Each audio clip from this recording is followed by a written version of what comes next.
آپ کے نفس کی خواہش کچھ اور ہے، ایمان کہتا ہے غلط. کشاکش ہوگی کہ نہیں؟ یہ اندرونی جہاد ہے اپنے نفس کے خلاف. جیسے فرعون نے کہا تھا الیس لی ملک مصر وہذہ الانہار تجری من تحتی، کیا میں بادشاہ نہیں ہوں مصر کا؟ مصر کی حکومت میری نہیں ہے؟ اور کیا یہ ساری نہریں جو ہے میرے نظام کے تحت نہیں چل رہی؟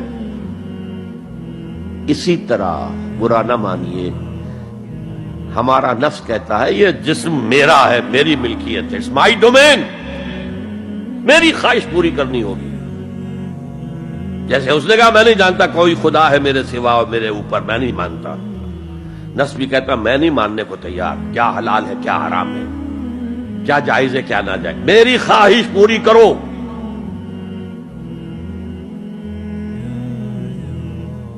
اس کے خلاف جہاد، یہ پہلی منزل کا جہاد ہے. اور آپ کو معلوم ہے 3 منزلہ عمارت ہے، تو بلند ترین تو ہے تیسری منزل، اہم ترین ہے پہلی منزل. پہلی منزل بنے گی تو دوسری بنے گی، دوسری ہوگی تو تیسری بنے گی نا. پہلی منزل یہ ہے اور اہم ترین یہ ہے.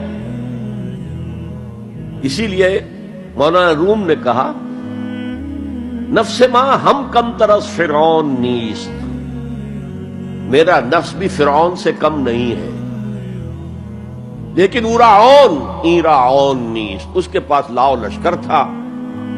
اس نے زبان سے بھی کہہ دیا تھا انا ربکم الاعلی، میں ہوں خدا. میرا نفس بیچارہ اس کے پاس کوئی لاؤ لشکر نہیں، زبان سے تو یہ کچھ نہیں کہتا، اندر یہی کہتا میں بادشاہ ہوں اس وجود کا، میری مرضی پوری. اسٹرگل اگینسٹ دس بیسر سیلف، ایک سیلف ہے اونچی سیلف، خودی، انا، ایگو، اور ایک ہے یہ بیسر سیلف، ہماری جبلتیں جو اندھی بہری ہیں، جو حلال اور حرام سے انہیں کوئی غرض نہیں ہے، ان کے خلاف جہاد کرنا.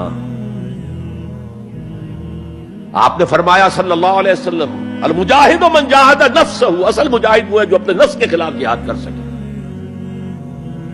تمہارے اندر یہ دشمن تو بیٹھا ہوا ہے، تکڑا ہے، تمہیں کنٹرول کر رہا، چلے آؤ باہر کے دشمنوں سے جہاد کرنے کے لیے. تم نے ٹانگے کو گھوڑے کے آگے باندھ دیا. اور ایک دفعہ حضور سے پوچھا گیا ای الجہاد افضل یا رسول اللہ، اے اللہ کے رسول سب سے افضل جہاد کون سا ہے؟ فرمایا ان تجاہد نفسک فی طاعت اللہ، اپنے نفس کے خلاف جہاد کرو، اسے اللہ کا مطیع کرو. یہ جو اندر کی کشمکش ہے، کشاکش ہے، یہ جہاد فی سبیل اللہ کا نقطہ آغاز، اللہ کا مطیع بنانا ہے نفس کو. اس کے ساتھ 2 سب لیول اور ہیں. اس نفس کو بھڑکانے والی ایک قوت ہے انویزیبل، اور ویزیبل بھی ہے. انویزیبل قوت سب سے بڑی ابلیس، شیطان، لعین، اور اس کے چیلے چاٹے جنات میں سے. اور ویزیبل میں انسانوں میں جو اس کے ایجنٹ ہیں، جو فحاشی کو کلچر کا نام دے، یہ اس ابلیس کے چیلے ہیں. ان کے خلاف جہاد نہیں کریں گے آپ. اگر آپ ان کے خلاف ایگریسو ایٹیٹیوڈ اختیار نہیں کریں گے تو آپ ان کے دباؤ میں آ جائیں گے. ان الشیطان لکم عدوا فاتخذوہ عدوا، اے لوگوں یہ شیطان تمہارا دشمن ہے، اس کو اپنا دشمن سمجھو.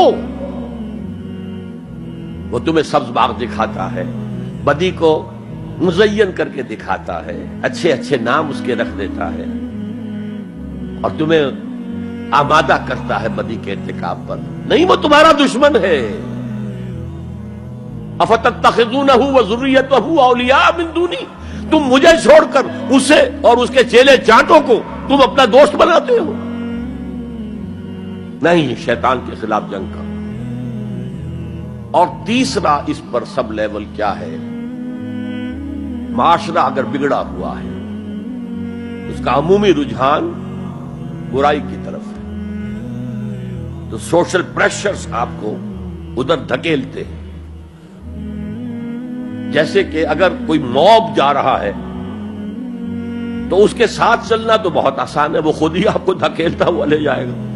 اس کے خلاف چلنا بہت مشکل کام. ہو سکتا ہے آپ بڑی زور لگا کے 4 قدم آگے بڑھیں، پھر کوئی ریلا آئے 10 قدم پیچھے لے جائے. تب 2 ہی راستے ہیں، زمانہ بات سازت تو بعد زمانہ بے ساز. یا تو پیسو معاملہ ہے، زمانہ تمہارے ساتھ سازگاری نہیں کرتا، چھوڑو تم زمانے کے ساتھ سازگاری اختیار کر لو، چلو تم ادھر کو ہوا ہو جدھر کی. ایک یہ ہے کہ نہیں، زمانہ بات سازت تو بعد زمانہ ستیس. زمانہ اگر تمہارے ساتھ سازگاری نہیں کر رہا تو زمانے سے جنگ کرو، لڑو، ریزسٹ کرو.